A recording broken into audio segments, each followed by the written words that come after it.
If you loaded up big, you better clear the rest. The solvent list takes away all my stress. Life's been feeling like kind of a mess. I'll never let a hater make me think less, because everything before this was just a test. Bagsy Chronicles. I'm riding, all the homies with me. Yeah, we've been getting hella faded. Just like our eyes, we be staying low-key. Vibing out, always staying medicated. I'm riding, all the homies with me. Yeah, we've been getting hella faded. Just like our eyes, we be staying low-key. Vibing out, always staying medicated. I'm about to go up in a blaze. I don't give a fuck unless I'm getting paid. When life gives you lemons, better make lemonade. Hello, everyone. Please join me in welcoming Shane to the Bagsy Chronicles. Shane currently works at the Redeye Hut in Grants Pass, Oregon. We are currently broadcasting from the back room at the Redeye Hut in Grants Pass, Oregon. Hello, Shane. How's your day going? Excellent. Good. Glad to hear it. What have you been smoking on today? I was randomly hitting carts with the owner of the Redeye Hut while we were working on his dad's house today. I don't actually know what they were, but then we dropped by the Redeye Brookings division and hit their back room, which is not as cool as ours, but I'm biased. Well, at least they have a cool back room, right? It is cool. It's just not as cool as ours. Well, this place is well loved. Yes. So, you've been around cannabis a long time. When was the first time you consumed cannabis? I honestly don't remember the first time that I did. It was rather incidental, whatever. Oh, okay. Basically, I was a little kid and found a joint and freaking grabbed a hold of it. And the first time I remember getting high, I was probably 7. Oh, wow. Early. Almost 7. Wow. Right. Yeah. And that was actually with my mom and her boyfriend, so that wasn't like, I wasn't the little kid stealing a joint out of the ashtray or, sneaking off to, go get loaded by myself, which I didn't start doing that till I was like 12. Still a little early, but not as crazy early. Not ridiculous early, but you also have to understand that, not to shit on your questions, but I mean, my dad moved us to Oregon to grow weed in 1974. Okay. So, when you live out in the woods with your fucking dad who grows weed and plants trees. Yeah. Smoking pot's about all there fucking really is to do out there, man. Right. So, and the questions are a guideline. Let's start there then. 1974. Right. At 74, I was 5 years old. Okay. We moved out of Southern California, Buena Park. Okay. Mom and Dad, were hippies, wanted to get out of society, all that, Growing weed was kind of the move. Dad was already selling a lot of weed down in Southern California, and so it was kind of a no-brainer as far as what he wanted to do for his plan, but his plan wasn't really all that fucking great because we moved here in August. Right. Can't plant weed in August, really. Motherfucker didn't know. You can't fucking come up here and, plant weed in August and think you're going to get... Right. No. So... No. Anyways, first year was a bust, Right. We basically survived poaching and, fucking whatevering, and we made it, though. And that hill life, yeah. But then, it was, way too much, and Mom and Dad split up. Mom moved back to California, and I ended up moving back with her, and... didn't come back to Oregon until I was 12. Oh, okay. So you came and then you weren't really gone that long in the scheme of things before you came back. Well, and that's the thing. I came here. I was here for a year basically, and then after that year, moved back to California for another 7. And, okay. came back up here, and basically my mom and dad had like it wasn't even really a custody thing. It was more of like a child slavery. Oh my God. Yeah, because I mean, my mom would ship me up to my dad in like, May, right before the end of the fucking school year, Right. And I would like be up here, and I would like, have to help him with fucking and this was, back in the days when we were growing on BLM land, Hard work for a lot less return, right? Oh, fuck, dude. I mean, a half-pound plant was a fucking winner back then, Right. We're deliberately planting in shade and shit. Right. We're hiding from planes and whatever, Jeez Louise. Right. So, and nothing was getting watered because, I mean, again, you're putting it out in the fucking boonies, hoping the fucking bugs and the drought and whatever don't get it.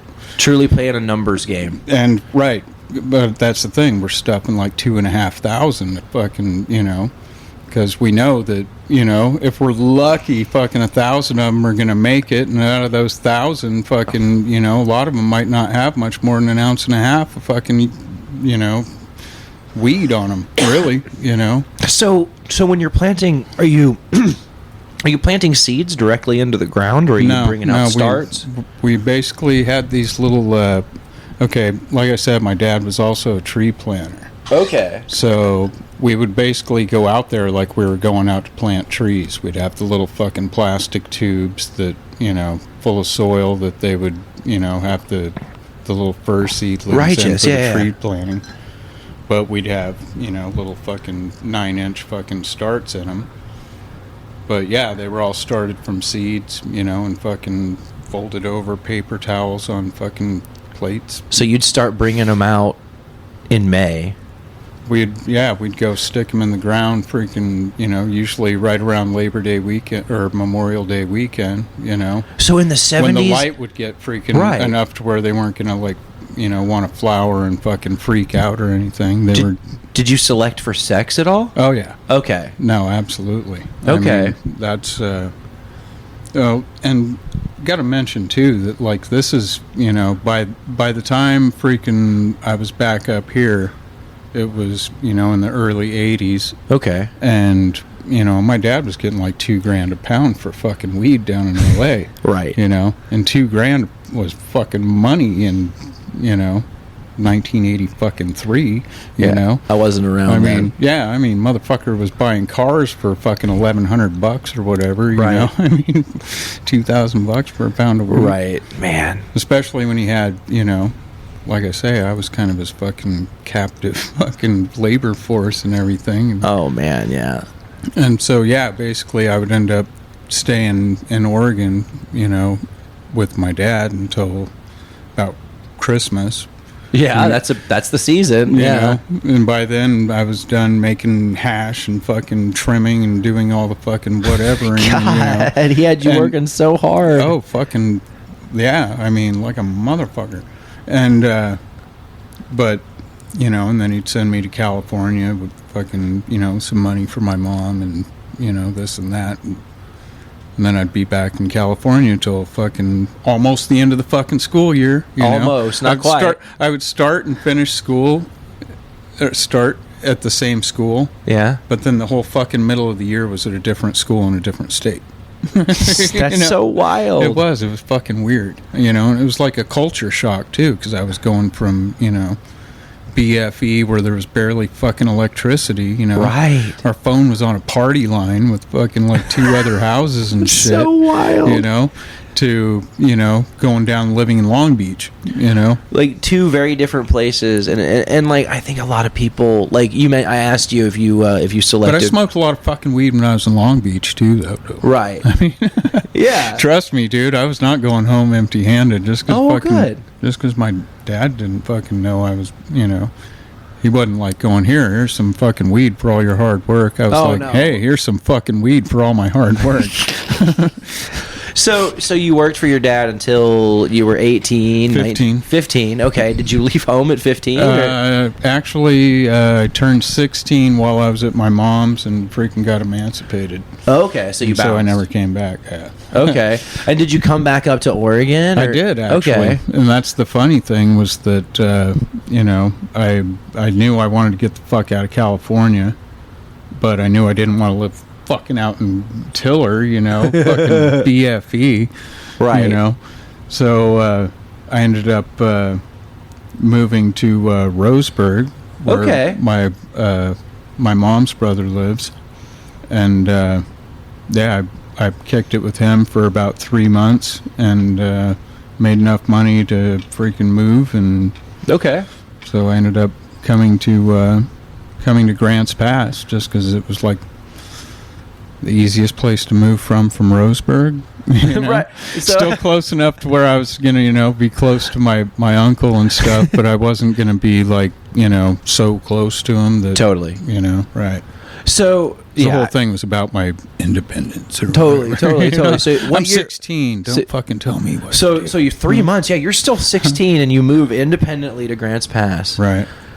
So this is 1985. Okay, Yeah. so this is the year before I was born. Okay. So that's why I have a lot of ignorance about how it was cultivated in the early 80s because I just don't have any, and I don't have. My cultivation history is very recent. Right. So you move here. You're one of what is like a science grower to me. Oh, it's like you're like very I mean, we were, like I say, it was weed. Totally. This fucking shit was wild. So you get here, you're 16. What are you doing for work?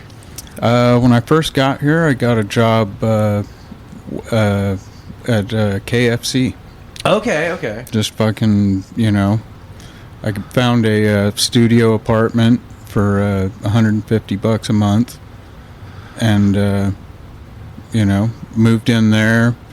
Basically, eventually, when school started, which wasn't too long, and I met a dude, ended up becoming my best homie, and he was getting ready to move out of his mom's house, and so I was like, so y'all doubled up. Yeah, roomie. So then we split costs, right? Well, not only that, it was like I wasn't just fucking all by myself because totally. When I first moved here, man, I didn't fucking know anybody.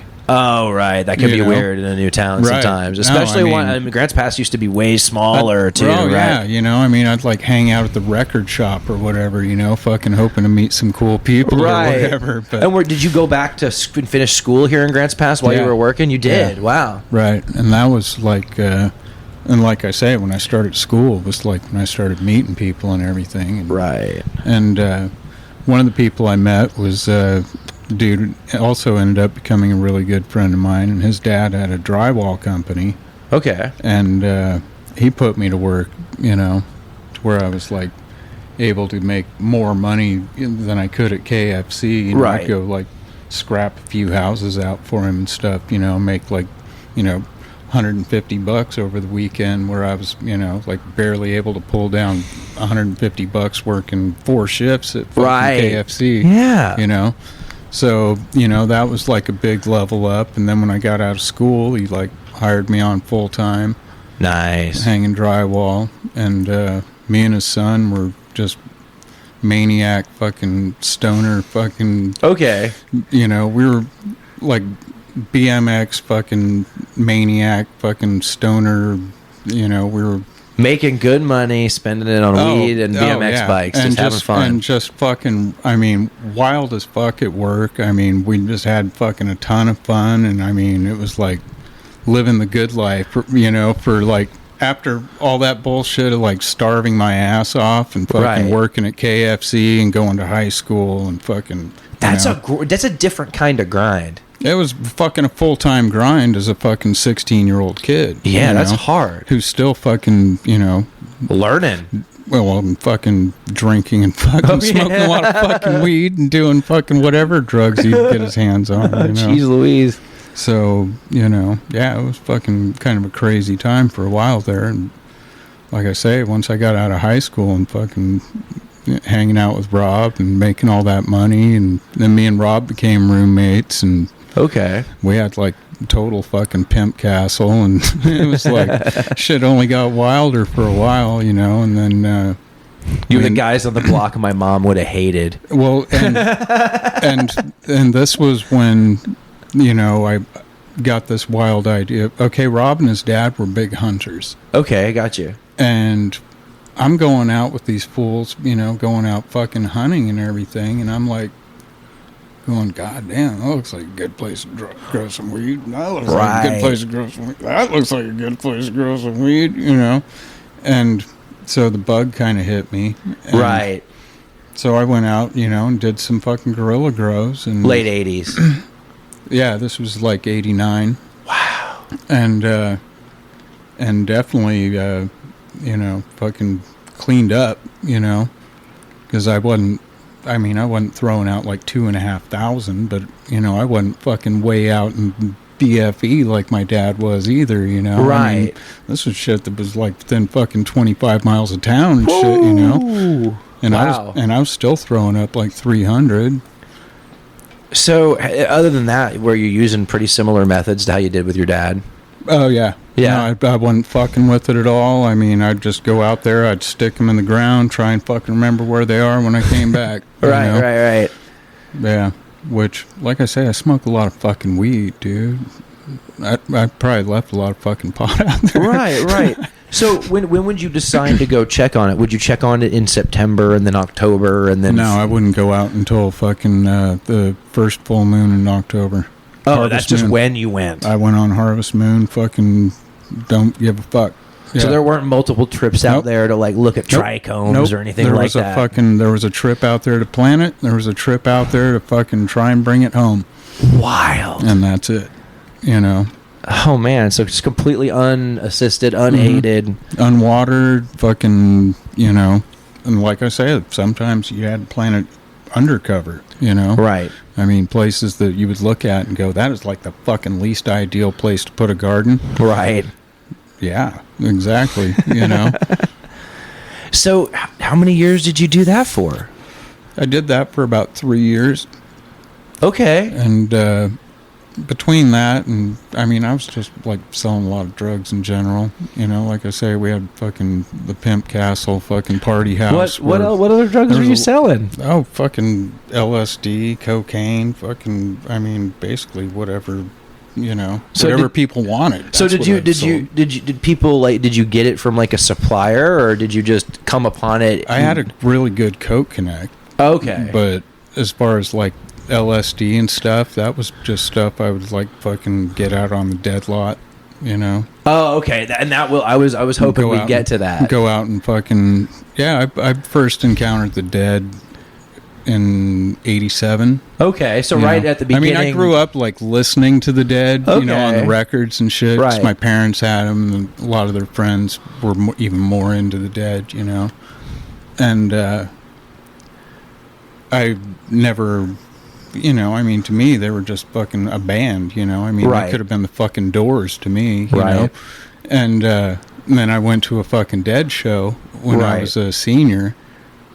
And I was like, oh, well, plus I fucking, you know, had Yeah. a bunch of fucking LSD, you know. So it was an experience, you know. I was like, wow, this is the best fucking band, dude. Fucking guitar solo, Jerry. You know. But, you know, I mean, yeah, eventually I sobered up. And, you know, by the time I started blowing glass and was like, you know, working the dead lot, I fucking was kind of like, I don't even fucking like these guys.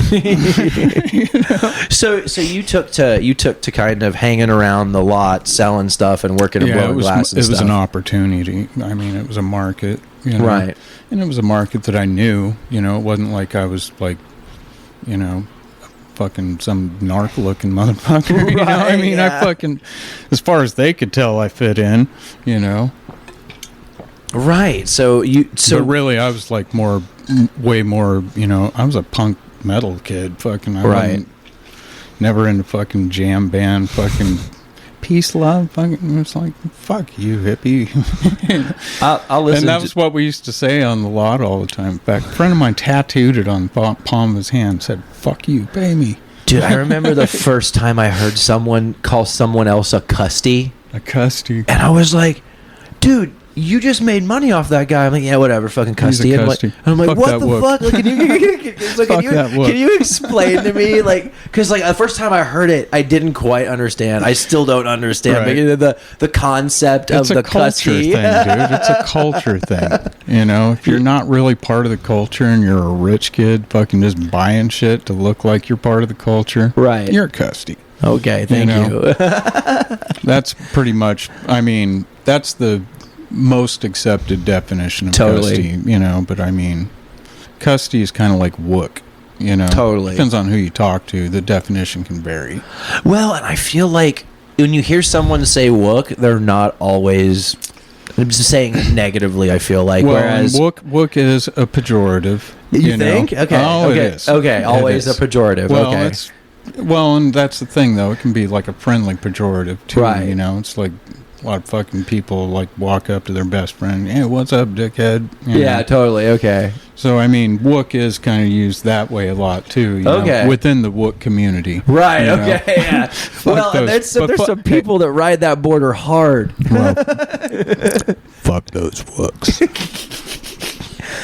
So you're working in the Grateful Dead parking lot. Do you follow them around, or you just do it kind of here on the West Coast? Pretty much, I'd follow them around on the West Coast. I wasn't like really into going nationwide with it until when I started distributing glass, you know, and selling a lot of other people's glass, and was on the road anyways. Okay, you know, and it's like, hey, I can hit shops. Work the lot, hit shops, work the lot, you know, and do so that all the way what does around that look the like? country. Is that like you in a van? It looks like me fucking smelling really bad, fucking living in a 15-foot box truck for a long time. A box truck. Okay, yeah. Oh my man! So you're just literally moving glass like freight across the country to different shows. Yeah, sleeping in the truck a lot. You know, I mean, you know, when you're working on the lot, fucking. What are you doing, dude? You're camping. What am I going to fucking jump out and pitch a tent? It's like, fuck no, dude. I'm going to throw my sleeping bag in the back of the truck. Fucking a bunch of small businessmen who smell bad getting angry at the people paying them for smelling bad. Exactly. Fucking custies. So, give me your money, wook. So you've been doing so you did that for a while. You're still kind of doing I know, a variation I fucking of that. ended up doing this fucking again, and it's like glass isn't even lucrative right now. I mean, but either's weed, so I mean, what the fuck? I'm gonna go grow weed. Right? I mean, so this is fucking Grants Pass, Oregon, dog. Fucking weed fucking goes for like $21 a bale here or something. fucking costs fucking less than sorghum. So you how long did you do that for in the 80s and 90s? Basically, I didn't start blowing glass until fucking like 97. Okay. And yeah, so I mean, well, for a long time there, I was like, I fucking worked here in town. I took a lot of the money that I made fucking over there at the Pimp's Palace, and freaking I bought a house. Okay. And you know, and settled into a blue collar grind. Freaking met my eventual wife. And, nice. You know, just kind of did that for quite a while, and was working as a metal fabricator. Was managing Grants Pass Steel for a while. And then I started my own wrought iron company, and kind of kicked ass at that for a while, and ended up moving over to Maui. Oh wow! Okay, and, Hawaii. Okay. I sold a driveway gate in Maui. Okay. And between, you know, flying over there to measure and going back to fucking, you know, install and shipping the fucking gate over there and everything, that was a lot of fucking money, you know? And so I like started talking to the developers, and I was like, hey, you know, you guys, because they were like, yeah, we want more, you know, we want fucking, can you do a spiral staircase, you know? Oh my Lord. Okay. This and that, and I'm like going, yeah. Hang on, you guys, you know. It's so expensive. So right, and so eventually we figured out, you know, how to, for me and my wife and our two kids who were 4 and 2 at the time, Yeah. to just move over there, Right. and I could make way more fucking money than here, Right. and we could live in Maui. So, Okay. right. So you So I you did that until they fucking put a building moratorium on in Maui in 2008. And my ex-wife got pregnant with our third kid while we were in Maui. And so it was like, okay, we got to go back to GP. We can't fucking afford to live here anymore. Did you still know? have the house here? Yeah, we still had the house here. Nice. So it was just a matter of fucking telling those nice people, get the fuck out of our house.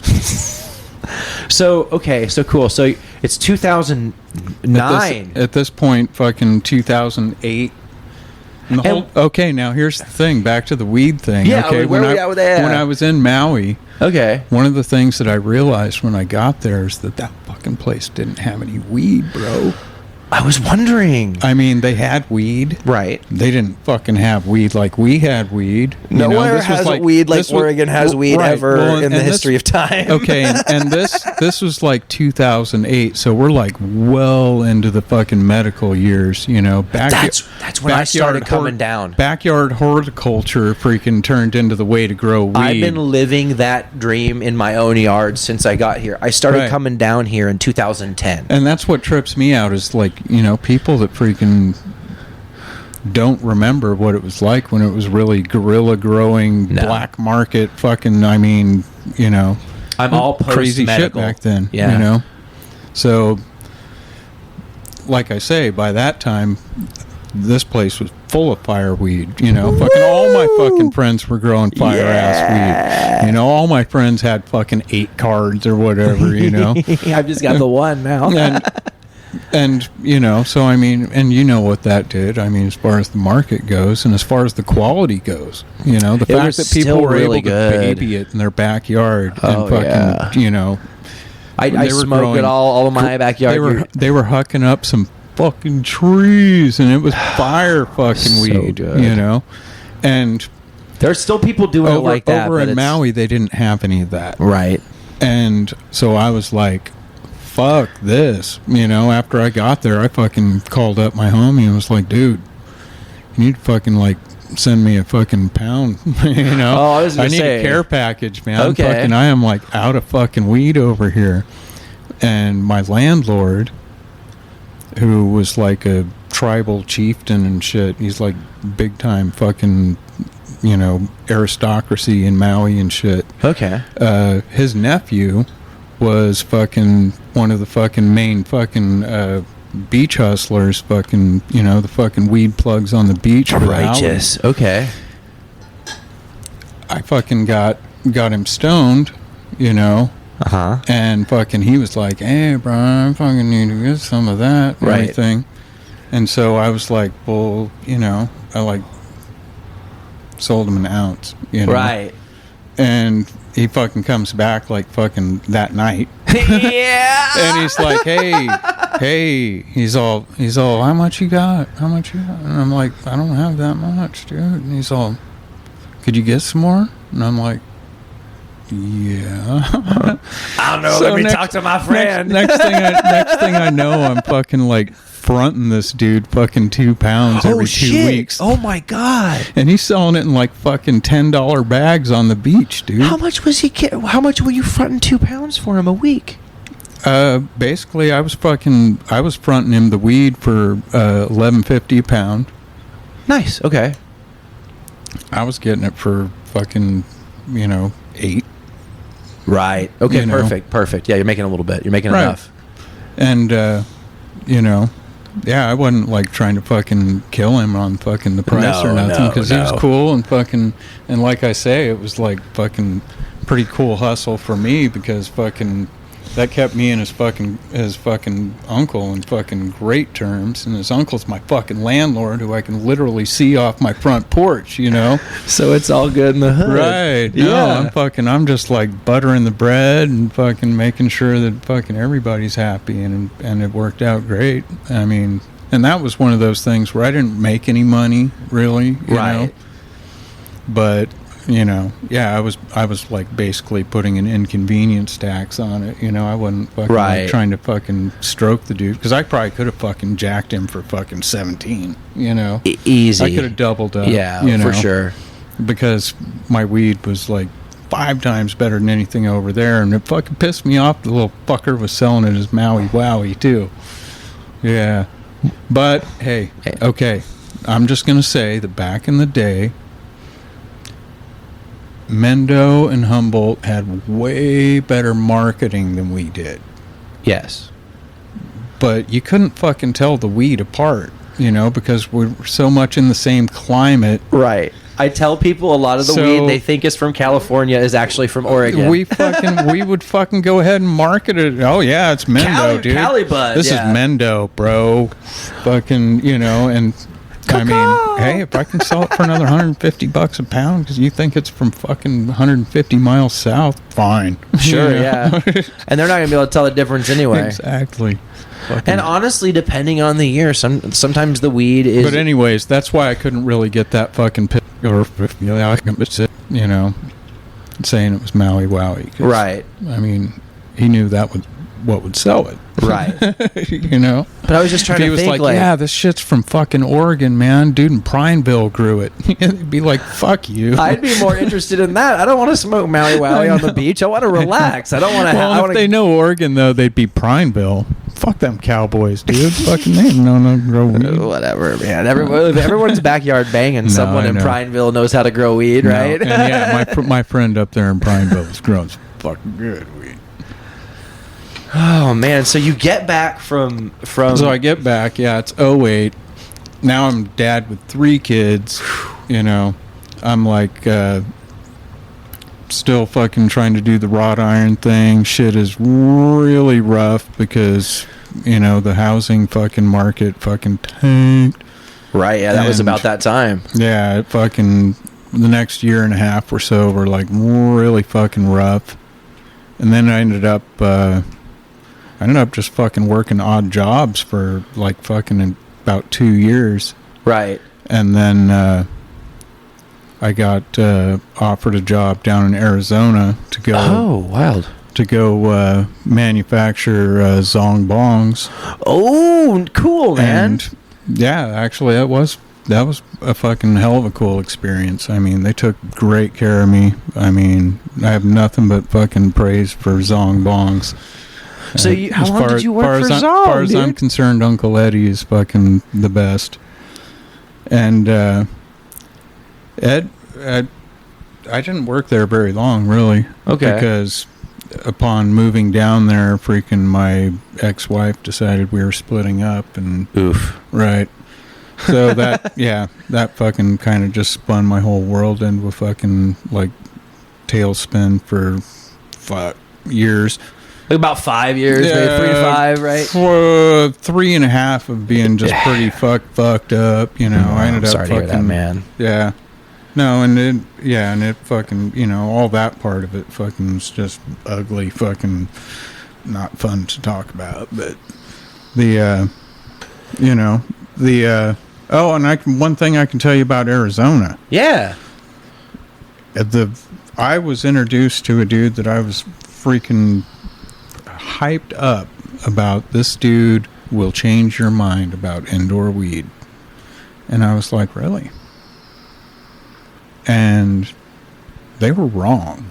I mean, that shit was nasty, bro. This dude, I don't know if he was like fucking you have a low opinion? He was using Miracle Grow and not flushing or what? Oh, okay, boy. Now here's the thing, okay? Now and then aren't really the same thing. Totally. This is like 2012. So in 2012, you say most indoor weed was bunk. Oh, most of it was. Yeah, fair enough. Okay. For sure. I'm not going to argue with you. I wasn't smoking very much weed back then. And, you know, this dude was, you know, supposedly like really good. He had good genetics. Right. You know, I mean, it was like same strains that I was used to seeing up here. Okay. But it was like I say, it was just fucking weak. And You hate to hear it. well, and so I ended up fucking, and because of the fact that I was flying back and forth all the time, you know, Oof, fucking yeah. bringing some weight with me wasn't really an option. Right. So I was just fucking bringing fucking bricks of hash. No, and it fucking amazed me how easy it was to fucking take a fucking brick through fucking airport. People say it's amazing And I'll tell flying you what, out of the Northwest. I don't know. This is something that I probably 2012. Yeah, I can fucking go ahead and say Yeah, this. it's been 5 years, I don't brother, care. man. If you check in a fucking firearm, Okay. they don't really look at the rest of your shit that much. Because you declared what they think must be the most scandalous thing you've got. Exactly. Well, as long as you check your And 9 if you're, mil, hey, and if you're super fucking cool to them, you know, like super cool, like, I mean, not fucking reach around, fucking, you know, offer them fucking, you know, $20 tip, fucking, you know, but I mean, just fucking be cool to them, you know, go, hey, you know, how are you guys doing today, you know, just treat them like they're people, and, you know, hey, I appreciate you guys, you know, appreciate you guys being so cool, you know. Yeah. Then fucking the rest of your shit, whiz on through. Yeah. That, I don't know, looks like banana nut bread. Just let it go. So you worked down there for just a little bit. Yeah, I was down there about a year and a half. Okay. And then did you settle back in Grants Pass? Yeah, I came back GP, fucking ended up, got a rental, which was actually a fucking great deal, you know. Okay. And but it was like I was kind of like there as a caretaker. And Okay, totally. It was going to be like on a short sale, so because the house was in foreclosure or whatever. Fucking, it was weird.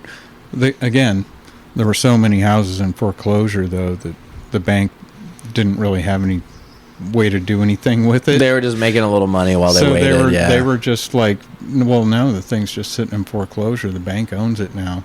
And they were cool with freaking her, the lady who inherited the house from her dad, who was way behind on his taxes and his mortgage and whatever. Rough. To let me stay there just to keep the place from falling apart and getting squatted and you know, whatever. Yeah. And I was paying her like $400 a month, I think. And dude, it's like a fucking 2,800 square foot house. Nice. It's fucking huge, with a pool table and a wet bar. Whoa! I know. And I'm just in there with my fucking 4-year-old and my fucking 8-year-old and my 10-year-old or whatever. Oh my gosh. Yeah. But so you ended up with custody. Yeah, I had full custody at first, and because she kind of spun out, you know. I mean, she fucking got a boyfriend, started acting like she was a fucking teenager or whatever. So, yeah, and then eventually we after the divorce was all settled and everything, we had a big old fucking incident, and I ended up going to jail. Oof. Oh yes. Ended up fucking, she filed a restraining order, which I eventually had fucking rescinded, but it like still was like, it's still on my record apparently, because I tried to be a coach for my kid's soccer team, and fucking they said I didn't pass the background check. Damn it. No shit. And yeah, and she was the fucking one that suggested I be the coach too. Asshat. Double I know. double fucked. It's okay. She's in jail right now. Oh no! Let's not. God bless the broken road. Everybody that said I was the bad guy, yeah, fuck that. Everyone can be the bad guy and the good guy at the same time at a divorce, depending on what the conversation is. Let's not go down that road. No, yeah, that's yeah, no, and basically. You know, and back to the weed thing. Yeah, let's go back to the... Always goes back to the weed thing. Well, and because fucking weed has been a theme throughout Good. my life, Yeah. man. And it's a thread that runs all the way through my childhood. That's to part of why you're where I am. Yeah. Right fucking now, and So my ex quit smoking weed after or when she got pregnant with our second kid. Well, she quit smoking weed when she was pregnant with the first kid. Then she started again after she was done breastfeeding and all that. like you would. I would think. And then she got knocked up again, and she quit. And she just like quit. And then never started again. Right. A lot of people need weed to level them out a bit. And she said it was like giving her anxiety and shit, and it's like, okay, hey, if you don't enjoy it, fucking, don't do it. Don't smoke all my weed, bitch. and then right when we got divorced, Yeah. bitch starts smoking weed again. Huh. I'm like, really? You're gonna be fun now? Fucking dick. So so in 2012, you're in this house, and and then this whole time you've been smoking weed. I assume it's Right. Oregon, right? So And I ended up losing the house. Okay, I was blowing glass. Okay. The house had a shed, okay, and I was blowing glass.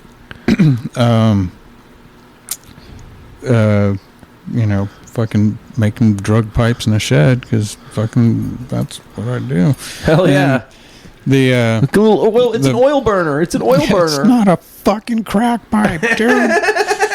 Okay, it's a crack pipe. Give me $5. I'm probably the only one person that's been on the podcast that's actually smoked cannabis oil through an oil burner.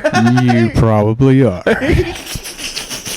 No, I laugh. I make fun of those people. I'm mean to them. I'm mean to you, motherfucker. What's up? No. So, anyways, I was working there, and like I say, when fucking shit went sideways with my fucking ex's sister, and fucking I ended up going to jail and this and that, and when I was in jail. Okay, I had like $5,000 worth of glass in the fucking trunk of my car. Oh. I was getting ready to go out on a fucking sales trip. I fucking basically, most of the shit was sold. I just had to go out and deliver it. To different head shops and whoever. Right. And you go out and run my route. And my rent was coming due, Fuck. Well, my rent wasn't due for like 2 weeks or whatever, So I wasn't sweating it because it's going to be a 3-day run, and I'll be back with your rent money. Yeah, way all more than good. fucking Yeah. rent, And so yeah, I go to jail instead. Fuck. And so after I'm in jail for like a week or whatever, I like get a message to my mom where I'm like, hey, get a hold of my landlady and tell her that I'm in jail, and Goddamn. and don't worry about it. I'm getting out, and I've got although at that point I was in on like a $500,000 fucking bail. The fuck? Dude, my sister-in-law fucking made up some shit. Oh, boy. Okay. Oh yeah. No, when they originally arrested me, I was like fucking like what was it? Fucking kidnapping, Jesus Christ. second degree assault. Fuck me. So, yeah, second degree assault. That's with a weapon intent to maim.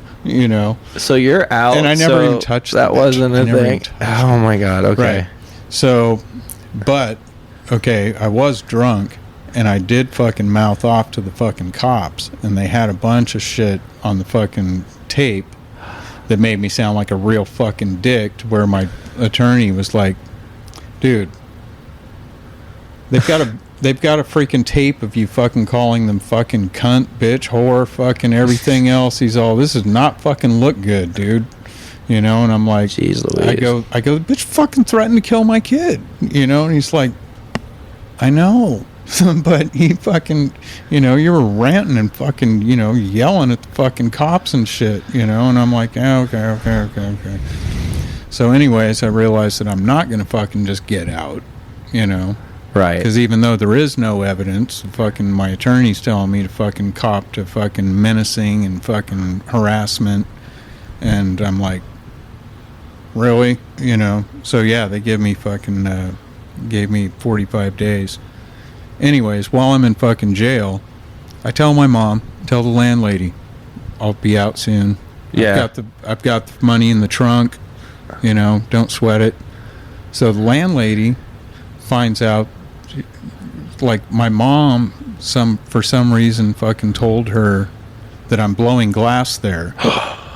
Fuck. Right. So the landlady, who knows fuck all nothing about anything, goes over to my fucking house and is looking through the window in the garage, and she sees this big silver fucking, you know, liquid oxygen tank. Right. And fucking all these hoses and all this glass tubing everywhere and everything. And she thinks I've got a fucking meth lab. God damn it. So she calls the fucking sheriff's department. Oh, no. I'm in jail. Oh, no. I'm in fucking jail. Fuck. And is there a bunch of weed there, too? no. Okay, well, that's good. That's the cool thing. Is like fucking there was like maybe fucking like, you know, a couple ounces of weed tops. And that's post-decrim, so they're not even going to fucking know exactly. about it. So, okay, I mean, cool. Okay, I wasn't sweating the weed at all. And, I mean, if anything, I probably had some guns I was more worried about. Oh, yeah, okay. And, so the landlady tells the fucking sheriff's department that I have a meth lab. So they send out some deputies, you know. They're like, fuck, we're gonna bust this motherfucker. They get out there, and the fucking cops fucking recognize what it is. Right. They, like, look in there, they're like, before they even go into the garage, which, you know, she allowed them in, which, you know, fucking, not sure that's legal. I'm not sure Anyway. either. Right, but I'm in jail. What the fuck can I do? Nothing. Exactly. Fucking hate it, you know? And so, yeah, she takes the cops in. The cops, like, look around, and they're like, this is a glass-blowing operation. And she's all, what? And the cops all, those are all pipes. And she's all, yeah, for drugs. And he's all, I don't think any of them have been used. You know? He's like, and they're all, this is all the material to make more of them. And she's all, well, I never gave him permission to blow glass in here and freaking blah, blah, blah, blah, and this and that. And they're like, well, fine, but it's not illegal. yeah, like it's not a meth lab. But yeah, he's so they artisan, they bro. laughed at her. They laughed at her, and fucking one of the jailers fucking was told, this Grants Pass PD? Yeah. No, this is a sheriff. They fucking she called the sheriff's department. My fucking God. So these one guys of the sheriffs don't care about your little pipe. So no, not at all. So one of the sheriffs fucking you know, one of the jailers fucking tells me, God. He's all, guess what? There was a fucking big meth lab raid out at your house today. And I fucking look at him, I'm like, what? Oh, no. You know, bullshit. I go, do you guys fucking framing me? I go, what the fuck is going on here, dude? I go, meth lab bust at my house. And he's all, whoa, whoa, whoa, whoa. He's all, take it easy, take it easy. And then he, like, tells me, and I'm like, well, yeah, that's a lot fucking better. Now I'm just evicted. Okay. Fuck, man, you people suck. Are you evicted? Did she evict you? Oh, fuck, yeah. I never told him he could blow glass in here. He's going to blow this place up. You'd have been painting pictures. She wouldn't have given a fuck. I know, dude. Fucking, I mean, she was just fucking humiliated because she fucking... That would be fucking embarrassing. Cops and told him there's a fucking meth lab, and they're like calling... This is a small one-person pipe-making operation, lady. It'd be like calling someone on this for being like a drug op when people are just screen printing T-shirts back here. It'd be like the stupidest shit. It's like, what are you talking about? It's like, I'm pretty sure I saw that guy hit a cart. Uh-oh. Okay, so you get out of jail. It's like 2013 now, right? At this point. Yeah, this is in 2013. So I just got out of the army and started smoking weed at this point in my journey. Wow. Yeah, that's where I'm at in my journey. Wow. And you know what? That was the first time I'd fucking taken a month off since I was 12. Fuck, dude, in jail. Yep. That sucks, I bet. Nicotine and fucking weed withdrawal. You quit cigarettes and weed? Well, I was chewing. I'd been chewing since I was like 15. Okay. And yeah, they don't fucking let you take your chew to fucking jail either. Yeah, I bet. Didn't let me bring weed. Fucking, I almost got a fucking felony charge because the fucking cop didn't fucking frisk me. And when he frisked me, I had a little hash pipe in my pocket. Right. And the motherfucker didn't touch it. You know, and apparently it was like small enough to where he fucking didn't feel it or fucking whatever. Thick jeans, man. You can't always feel a little hash pipe. And whatever, so fucking cop fucking left the pipe in my pocket. So when they're fucking taking me into the fucking jail, you know, where they like walk in and make you fucking spread your cheeks and shit. They're like, how'd you get this in here? I'm like, I got arrested with it. What do you want from me? I'm all dude. I go fucking, because like as soon as they took the handcuffs off me, I fucking like reached into my pocket and I go, Don't want this. I go, do I get to keep this? You know, right? Like, honest question. Fucking, I'll fucking smoke it myself. I don't care. I will totally bring this with me if I can. I mean, I'm sure fucking somebody has a light, and I know there's some fucking gnarly hash resin in this pipe. But, God damn. Yeah. No, and so the fucking, you know, the deputy kid fucking flips the fuck out. He's like, where in the fuck did you get that? I'm like, out of my pocket, dude.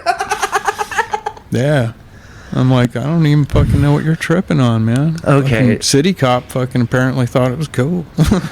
So you get out of jail, you got to find a new place. Yeah. No, and fucking ended up at my mom's fucking on the couch, fucking Classic. bummed, fucking, you know, yeah, fucked up, fucking emotionally, financially, every fucking which way. Yeah, I don't know. I got out and was blowing glass, you know, fucking kind of rather itinerant for a while. Totally. You know, and that's one of the nice things about blowing glass is you can just travel a lot, you know. Right. If you got a fucking working vehicle, you can like travel to one dude's shop, you know, fucking kick it for a while, you know, work together, do some collabs, whatever, and fucking, you know, start to wear out your welcome. Move on. Fucking right. You know. And bro, did you snort all my nasal snuff? What the fuck? I did all that. No, that was ketamine, bro. And I fucking, you know, did that for a while, and then came back to GP. Basically, my stepdad lost his job. Was they weren't able to make the bills. Yeah. You know? So, you know, I was like, all right, I'll come fucking kick it with you guys, I guess. And kind of still doing that right now. Yeah, but that works. Well, and, you know, it doesn't really work that well for me, but they were there for me when fucking I needed them. And right, yeah. You know, now they're getting old and shit. And so they're not the same people I divorced when I was 16, and I'm not the same dude that fucking divorced them when I was 16, you know? Totally, dude. So, yeah, that's kind of I don't know, it's not fun, though. I mean, I'll tell you what, man, living with your fucking elderly parents is a fucking... But here's the thing, okay? My stepdad, since he... dude's always been a stoner. Right. I mean, that's like first and foremost, like up front. Yeah. And he fucking basically hasn't done anything but get stoned since he lost his job. Oh, wow. Oh, yeah. dude just sits in his fucking bedroom and just like chain smokes this fucking nasty fucking like, you know, year and a half old outdoor that one of his friends gave him a fucking trash bag full of or whatever, you know. That's such an Oregon way of life. Like, dude, I'm just quitting. Let me post up with this trash bag of like, you know, you just like imagine everyone's grandpa fucking, you know, like sitting around chain smoking, watching fucking black and white TV. That's literally my stepdad. Only Just instead of chain smoking weed. cigarettes, it's chain smoking bong hits until his fucking bong water gets like so fucking black and thick that it's like sludge and won't bubble anymore. You gotta change it on the daily. You'll get fungus, folks. He'll go change it and fucking like literally the fucking whole house stinks for like a fucking hour and a half. Every Oh time my he fucking God, cleans his dude. bong, dude. So, The fuck? no, I mean he done. I mean, okay, like. The dude hits his bong like it was a fucking scuba tank, and he's like 100 feet underwater. You know, I mean, I don't think motherfucker took a fresh breath today. You know. Oh man! So and he's smoking like not good quality weed too. Sometimes he smokes good weed. Oh, good. I'm glad. But I can tell that he definitely doesn't because of the fact that fucking. If he was smoking good weed, motherfucker would be asleep, bro. Right? Yeah. He fucking would nod the fuck off, but he's not. And plus, I can tell because he smokes so much fucking weed or takes so many bong hits, and his tolerance isn't really all that fucking high. It's So he's like zoinked like all those day. like those 250 milligram shots me and Ray do. Yeah. I mean, those will get me, man. I do that shit at work, and fucking step out and fucking burn a blunt during the ride at work.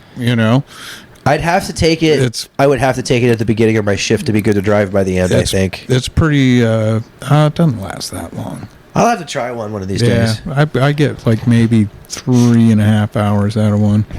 You've been smoking weed a lot longer than me, though, sir.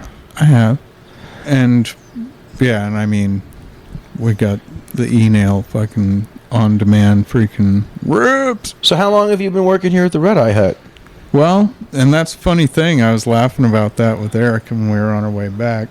And Were you reading the questions I came up with? yeah. I was like, I go, should I tell him when I started working there or when I like was on payroll? And he laughed. Okay, because you've done business here Right. for years, probably. Yeah, and I've been friends with Eric for a long time. I've known him for a long time. We weren't really that good of friends though. You know? But I mean, we knew each other because Totally. small enough scene. It is. And I was actually blowing glass down the street with my friend and me and Big Ron were working like literally a half a block away. Okay. So I ended up coming over here all the time and hanging out. Freaking. So I eventually freaking was just hanging out here so much that when one of their employees freaking had to take leave, I was like, I've already been doing motherfucker's job for 3 months. I already know the system. I'm the reason motherfucker hasn't been fired by Christmas. I almost wonder if it was anyway. We won't talk too much shit anyway. Right. No, and that's Totally. So when I actually started though was right after the 420 party freaking last year. Okay, yeah. So it was fairly recently. It hasn't been wasn't like that long ago. because I feel like you've been hanging out here like for as long as I've been coming through. And I've actually been here longer than the furniture. Right. Yeah. And the furniture's fucking old. Yeah. It's well loved. This whole Right. back room is well loved. No, and that's the funny thing is like I'm actually quite a bit older than everyone else I work with. It's like it kind of trips me out sometimes because I forget that It's good. Your age, I Yeah. mean, it's like Yep. I'd already been evicted out of a fucking apartment before that dude was born. No. You We're not necessarily young men either at this point. and that's the thing. You guys aren't kids. No, Fuck. yeah, You like guys are fucking veterans and shit. honored citizen. Right. So that's the Shane story in a That's nutshell. pretty much it, man. Are you still growing weed right now? Or are you, No, not really. fucking dude. growing weed. I'm fucking, like I said, I'd go grow fucking alfalfa before I grow weed. I'm in that shit for the money, bro. Oh yeah, I Not like I'm having a hard time finding weed or something, you know? It's like, damn. people could give me all the weed I need. I'd still grow it. I love it. Can't get any fucking weed. I guess I better grow some. No, not I like don't- that at all. I don't think we're there yet, especially not- not in this place. No, fuck, man. Fucking, I mean, that's one of the cool things about, you know, working in a head shop. Totally. And being like the cool head shop in town. Agreed. And the fact that, you know, I'm the weekend sales leader 2 weeks in a row for like fucking over a year. And people just give us fucking weed, dude. Oh, yeah. I mean, we got people who just like come by and fucking like, seriously, just like, you know, like tips. Oh yeah. I mean, I've had people dude, we had somebody fucking drop fucking couple zips of fucking shrooms on us, you know, for a tip. You That's know? beautiful. Yeah, I mean, that's fucking It's cool. a lot of mushrooms for fucking tip. For a tip. No, you can go to the festival with one of those and have a good weekend twice. And they were cool jars, too. Oh, nice. I know. It wasn't like fucking Ziploc bag, fucking drug deal fucking kind of shit, dude. It was like classy presentation. Like when I handed you a loose Classic- cap out of a plastic Hey, bag. shh. Whoa. That didn't happen. Okay. That shit wasn't good either. This is garbage. Oh, fuck. Mazel talkies. I can edit that out if I need to. No, that thing was freaking... No, you were right, though. Freaking... That was like... Yeah.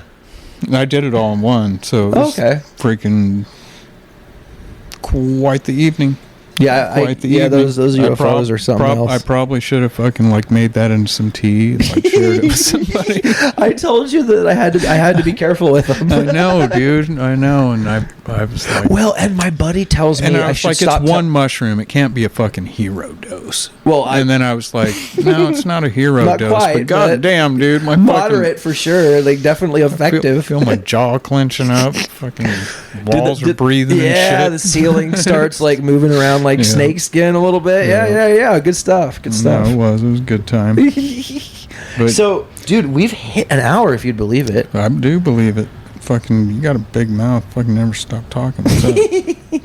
Is there anything you want to say to the audience before we get on here? We might have you back on eventually because I think we could do another hour. I've actually, you know, I've been really enjoyed sharing my little weed journey with you guys. It's not over though, so yeah, fucking bring me on back, man. Okay. Plenty of little freaking trails along that freaking story I didn't tell too. Oh, I bet. You know, that was like the quick overview of here's my last 43 years as a fucking stoner, you know. And we'll actually start back about 50 years ago, but fucking it didn't really kick off until I was 12. Right. You know. Well, Shane, thank you so much for coming on. Thanks for having me. Really, I appreciate it. It's Uncle Dig on here, though. Uncle Dig. So I'm going to bleep out my name on here. Bleep that shit. I'm going to bleep it out. All right. I'll see everyone next time. Thank you for listening to the Backseat Chronicles. Goodbye. Bye-bye. It's Todd Wisdom. S&T Records, let's get it. Zecca on the beat. I'm riding, all the homies with me.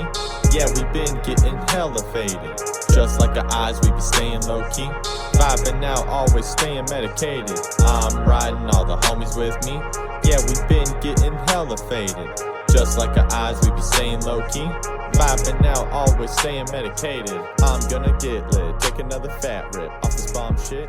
Can't get enough of it, yes. Hitting the best feeling. If you're still listening, you are awesome.